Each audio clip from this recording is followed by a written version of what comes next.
सर्वप्रथम आज़ादी का अमृत महोत्सव व स्वतंत्रता के 75वें अवसर पर आप सभी को बधाई देता हूँ, शुभकामनाएं देता हूँ। जैसा कि आपने आज़ादी के 75वें वर्ष में राजनीति में बहुत ही उलटफेर हुआ।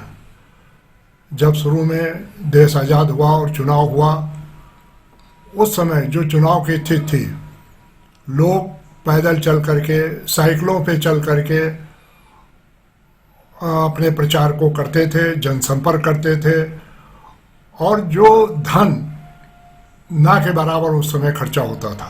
परंतु धीमे धीमे इसमें बहुत बदलाव आता चला गया, और आज के इस राजनीतिक दौर में अब जिसके पास धन है वही अब राजनीति कर सकता है, वही चुनाव लड़ सकता है।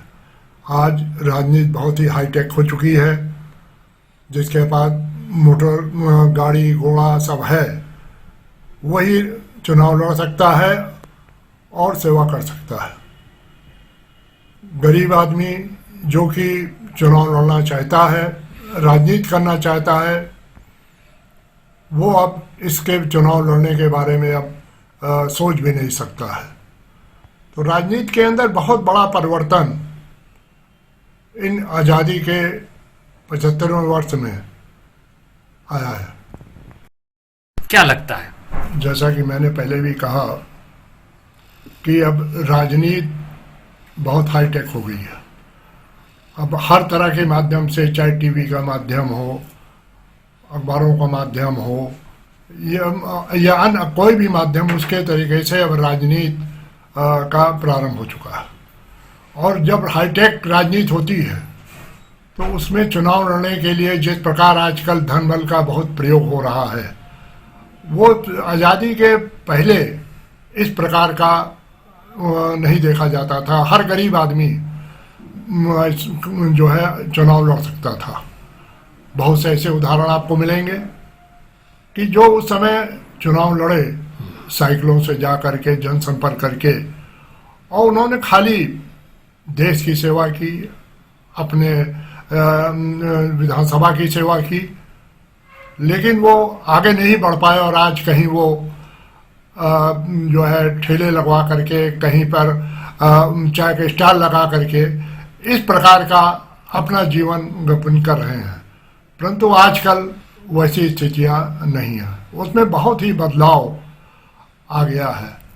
तो इसलिए राजनीति के अंदर हर तरह से, हर क्षेत्रों में बहुत ही बदलाव आया है।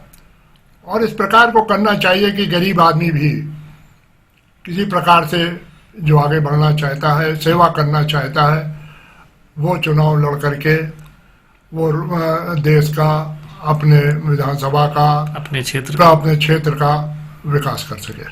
न दिया जाए जिनका भी कोई आपराधिक इतिहास रहा हो, और न्यायालय भी इन मामलों में बहुत सख्त है।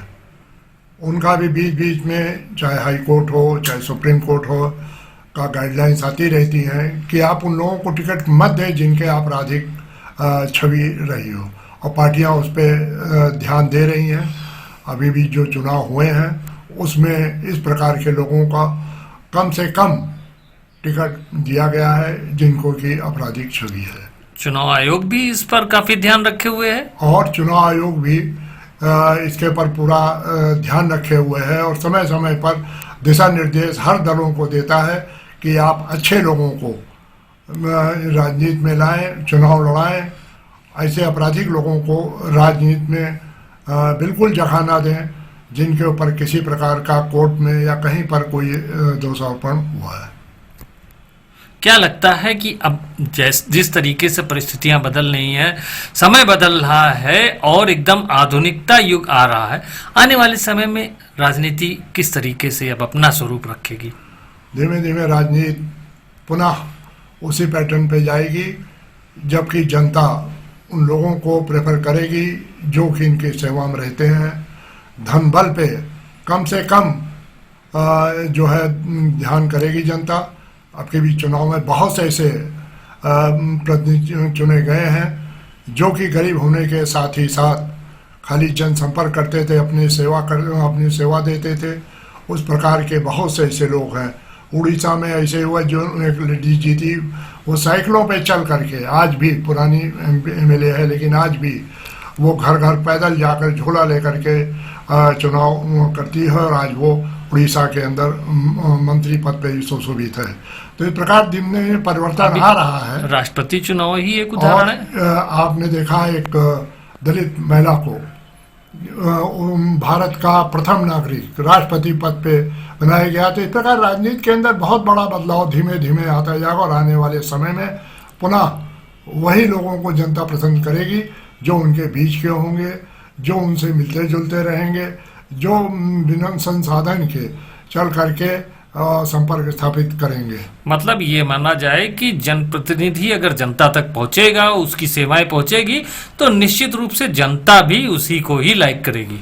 बिल्कुल जागरूक हो चुकी है जनता, बहुत जागरूक हो गई है, और वो अब उन्हीं लोगों को ज़्यादा पसंद करेगी जो उनके सुख दुख में हो, और ये नए हाईटेक हो करके जा रहे हैं।